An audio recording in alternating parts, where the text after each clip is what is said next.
কয় নবী আপনি জানায়া দেন রিদর রব্বি ফি রিদাল ওয়ালিদ ওয়া সাখাতুর রব্বি ফি সাখাতিল ওয়ালিদ। যারা বাবারে খুশি করতে পারবে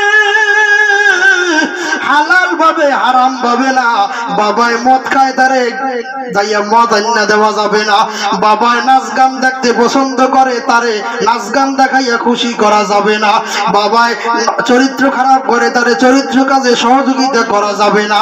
হালাল ভাবে যারে সেবা কইরা মা বাবার সেবা কইরা খেদমত কইরা মা বাবার জরুরত পূরণ হালাল জরুরত পূরণ কইরা দিয়া যেই লোকটা বাবারে খুশি করতে পারবে, বাবারে যেই লোকটা খুশি করবে, বাবায় খুশি হইয়া যদি একটা মুস্কি হাসি দিয়া দেয়, আল্লাহ কয় নবী আপনি জানাইয়া দেন একটা উট সদকা করিয়া দিলে যেই পরিমাণ সওয়াব হয়, বাবার প্রত্যেকটা হাসির কারণে একটা কইরা উট সদকার সওয়াব তার সন্তানের আমলনামায় দিয়া দেব।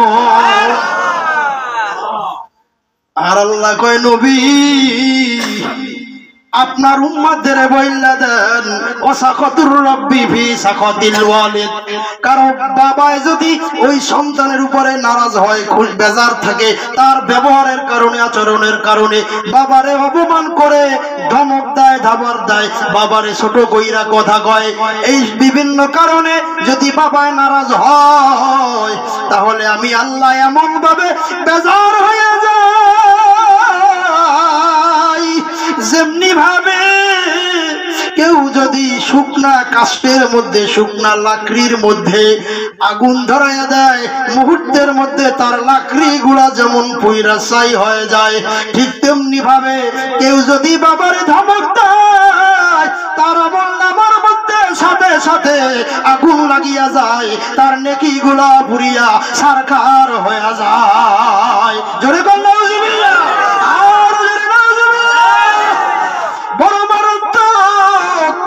আবার আমার দেশে অনেক কথা বলার আছে, কত কথা বলবো, সময় থাকে কম, কারণ একটা কথার প্রসঙ্গে অনেক কথা বলা লাগে।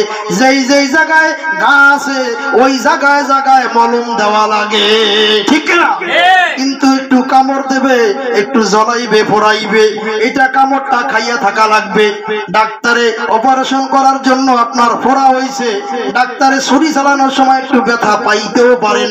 আপনি যদি ডাক্তারে উঠে একটা ঘুষি মায়েরা দেন, ডাক্তারে যদি ছুরি আর না চালায়, ওই জায়গাটা পয়সা পাইকা ক্যান্সার হইয়া আপনি মারা যাবেন।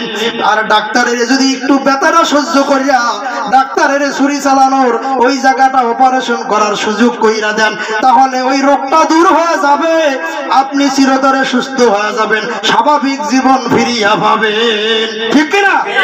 আমরা যারা আলেম আছি, আমরা যখন যে কথাগুলা বলি, যদি কথাগুলা কোরআন হাদিস থেকে হয় তাহলে আপনারা গ্রহণ করবেন, আর যদি কোরআন হাদিসের উল্টা হয় আপনারা প্রত্যাখ্যান করবেন, এটা আপনাদের এখতিয়ার আছে। কিন্তু গ্রহণযোগ্য কথা কোরআন হাদিসের কথা যদি আপনার গায়ে বাজার কারণে আপনার নিজের গায়ে লাগিয়া গেছে, এই জন্য যদি আলেমের উপরে আপনি নারাজ হয়ে যান, তাহলে আপনি আলেমের উপরে নারাজ হইলেন না, স্বয়ং আল্লাহর উপরে নারাজ হয়ে গেছেন। কারণ আলেমে তো আল্লাহর কথা কোরআন থেকে আপনারে শুনাইয়া দিয়েছে, কথা বল না কা? এই জন্য অনেক কথা বলার আছে। বাবাকে আমাদের দেশের একটা